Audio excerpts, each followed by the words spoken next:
这是一代神奇，是取回，他的每一枚魂环都超出了目前的。То, что Ван умрет, мы уже знаем. Об этом было видео на канале. Конечно, трагическое событие, но она таким образом спасла Хуэйхао. Но зачем умирать Ван Дунер? И что, она правда умрет? Как на это отреагирует Тансан? Давайте рассмотрим. После бегства из Империи, команда монстров Шрека попадет в долину Инь-Янь, проверяющую любовь. Согласно записям Тансана, на континенте существуют 3 великие благословленные земли. Они были одновременно и опасны, и наполнены сокровищами. Источник льда и огня – лишь одна из них. Эта долина являлась высшей благословленной землей среди 3. Даже старейшина Сюань, 98 ранга, не мог сопротивляться силе этого места. Хуэйхао не помогала даже его мощная ментальная сила. Легенда гласит, что в Божественном Царстве, после того, как богиня любви была предана ее любимым человеком, ее горе сделало ее безумной, и она снизошла в мир смертных. Небеса и земля поменялись местами, а солнце и луна стали озером. Поскольку богиня любви была предана своим возлюбленным, она ненавидела всех тех, кто предавал своих любимых. Следовательно, когда такие люди попадали в долину, это приводило ее в ярость, и она старалась уничтожить их. Только те, кто был верен своим возлюбленным, могли покинуть это место живым. Хуэйхао понял главное – говори правду и будь уверен в своей любви. И тогда получится преодолеть это испытание. В него попали 7 монстров Шрека и команда Академии.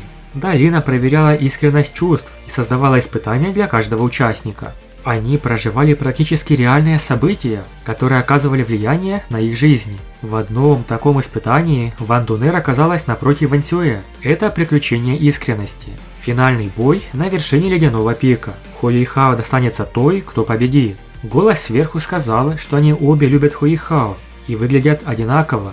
Однако только одна может быть с ним. Оставшаяся в живых будет иметь право остаться с ним, а сам Хуэйхао не будет знать, что случилось. Другими словами, выживет либо Ван Дунер, либо Ван Цюэ. Если же они не захотят сражаться, обе останутся здесь навсегда. Пожалуй, это один из самых сложных выборов в их жизни. Что же они решили? Они не бросились друг на друга, а обе развернулись и подошли к самому краю. Ван Дунер поняла, что долина пытается помочь. Это место создано для проверки чувств, а не для их разрушения. Оно наказывает только тех, кто отвернулся от любви. Они не спешили сражаться. У них произошел душевный разговор. Ван Цюэ рассказала, почему ее внешность – точная копия Ван Дунер. Она сама ее выбрала. И Ван Цюэ не хотела лишаться Хуэйхао. Это она спасла его в источнике льда и огня, когда Хуэйхао выпил оттуда. Ван Цюэ спасла его, потому что рядом был еще один цветок, убитое коем алое сердце, которое она сорвала для него. Ван Цюэ скормила ему растение. Это спасло ему жизнь.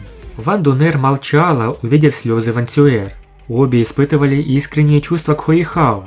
Да, им пришлось начать сражаться. Ван Цюэ использовала золотое копье дракона, а Ван Дунер – молот чистого неба. Это было потрясающее зрелище. 2 могущественные девушки, одинаково сильные, не уступали друг другу. Этой дуэли между ними не будет конца. Поэтому голос прозвучал, что Хуэйхао сейчас на грани смерти. Он выживет, если одна из них готова пожертвовать своей жизнью ради него. А в это время Хуэйхао проходил жесточайшие пытки от Тансана, согласно оригиналу. В аниме, вероятно, такого не покажут. Что же решили девчонки? Хуэйхао увидел в проекции ледяной пик, а также Ван Дунер и Ван Цюэ, которые сидели рядом. Их разговор тронул Хуэйхао до глубины души. Ван Дунер сказала Ван Цюэ: «Неважно, кто победит или проиграет, я верю, что мы все равно будем хорошо к нему относиться и будем любить его. Цюэ, у меня только одна просьба. Если я умру, не говори ему, как я умерла. Просто скажи ему, что я пропала. Таким образом, по крайней мере, он все еще сможет найти покой в своем сердце. В будущем ты должна любить его». Хуэйхао громко закричал, однако он не мог повлиять на то, что происходило. Кровавый свет вспыхнул, когда копье Ван Цюэ вонзилось в руку Ван Дунер. Однако Ван Дунер оставалась такой же спокойной, как и всегда. Хуэйхао закрыл глаза от муки. Он не мог заставить себя смотреть на страдания Ван Дунер. Ван Дунер была его любимой. Однако что насчет Ван Цюэ? Именно она подарила Хуэйхао его текущую жизнь. Если бы не Ван Цюэ, он бы умер в источнике льда и огня. Должен ли Хуэйхао ненавидеть Ван Цюэ за причинение вреда Ван Дунер? Он не мог этого сделать. Для Хуэйхао было невыносимо, если любая из них пострадает. Но потом произошло что-то невероятное.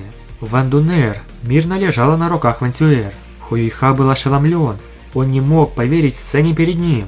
Ван Цюэр тоже плакала, пока несла Ван Дунер. Слезы текли по ее щекам и капали на тело Ван Дунер. Наконец Хо Юйхао подполз к ней.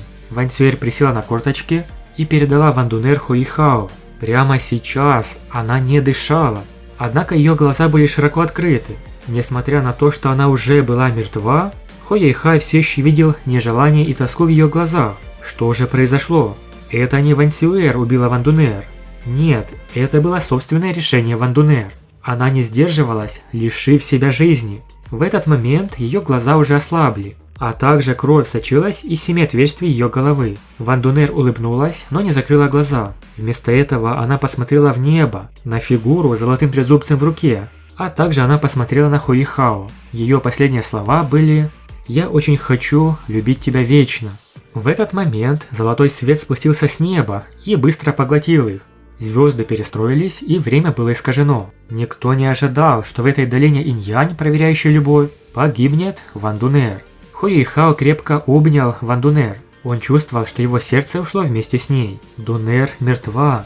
Дунер действительно мертва. Она мертва, потому что хотела, чтобы Хо Юйхао остался жив. Внезапно Хо Юйхао поднял голову и крикнул: «Дунер не умерла! Это долина инь-янь, проверяющая любовь.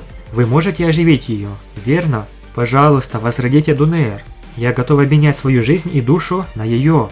Все прошедшие испытания получили бесценные награды. Когда очередь дошла до Хо Юйхао, Ван Дунер и Ван Цюэр, голос сказал: «Ван Дунер пожертвовала собой ради любви. Ее бесстрашный дух заслуживает похвалы. Я оживлю ее. Тем не менее, ты должен помнить сегодняшний урок и придерживаться своих слов, Хо Юйхао. В противном случае ты столкнешься с более жестокими испытаниями в будущем». Услышав, что долина инь-янь готова возродить Дунер, Хо Юйхао сразу стал полон энергии. Его слезы перестали течь. Лицо Ван Дунер восстанавливало свой цвет. Ее дыхание появилось. Хо Юйхао наконец улыбнулся и обнял Ван Дунер. Внезапно голос долины вздохнул. Что случилось? Есть проблема с воскрешением Ван Дунер. Проблема? Какая проблема? Короче говоря, долина не смогла полностью вернуть Ван Дунер к жизни. Долина собрала ее жизненную энергию, но она утекает сама собой, словно она потеряла душу. Эта проблема исходит из ее собственного тела и была спровоцирована тем, через что она прошла. Долина не может разобраться, поэтому сказала, что Хо Юйхао придется подумать о другом решении, чтобы поддерживать ее жизнь. Хо Юйхао только что получил надежду, после чего эти слова поразили его, словно удары молнии. Хо Юйхао чувствовал, что сходит с ума. Он быстро достал чудесную красную траву из источника льда и огня, ведь она оказывала чудесное лекарственное действие и могла спасти жизнь любого человека. Но даже это не помогло. Ван Дунер была подобна спящей красавице, лежащей в глубоком сне. Ее душа вся беспорядочна и дезорганизована, и это состояние не могут вылечить внешние силы. Голос сказал, что она будет в коме бесконечно долго. Вот это испытание, вот это страсти. Тан Сан тоже приложил руку ко всему этому. Что же произойдет с Ван Дунер? Напишите в комментариях, как вы думаете. Продолжение следует. Большое спасибо за просмотр. Подписывайтесь на канал, ставьте лайк и всем пока.